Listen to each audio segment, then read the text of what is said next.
So first trade అయితే work out కాలేదండి. ఎందుకంటే ఇక్కడ అప్పటికే ప్రైస్ బాగా పెరిగిపోతున్నది. నేను ట్రై చేశాను. బట్ ఇక్కడ ఛాన్స్ దొరకలేదు. ఇట్స్ ఓకే, క్యాన్సిల్ చేశాను. ఇంకా వర్కౌట్ కాదని చూడండి, క్యాన్సిల్ చేశాను. ఇంకా తర్వాత సెకండ్ టైం ఆపర్చునిటీ దొరికింది, వెంటనే బై చేశాను. ఇది మంచి మొమెంటం ఇచ్చేది. ఓవరాల్గా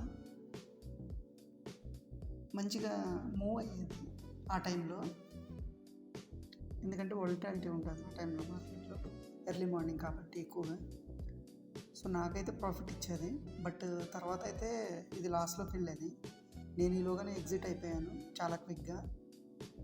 ఎందుకంటే మనం చేసేది స్కాల్పింగ్ కాబట్టి ఎంత త్వరగా ఎగ్జిట్ అయితే అంత మంచిది. చూడండి, నేను ఎగ్జిట్ అవుతున్నాను ఇప్పుడు. వెంటనే ఎగ్జిట్ అయ్యాను.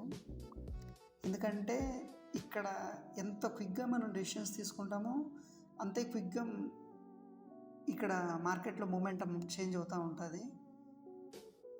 లేకపోతే మనం లాస్లోకి వెంటనే వెళ్ళిపోతాం.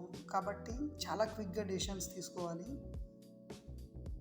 ఇది ఓవరాల్గా 168 ప్రాఫిట్ ఇచ్చింది నాకు.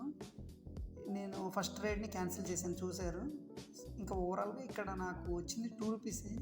బట్ నేను లాస్ని మినిమైజ్ చేయాలి, ప్రాఫిట్ని మ్యాక్సిమైజ్ చేయాలి. డే బై డే అలా గ్రో చేయాలి, క్యాపిటల్ని సేవ్ చేసుకోవాలి.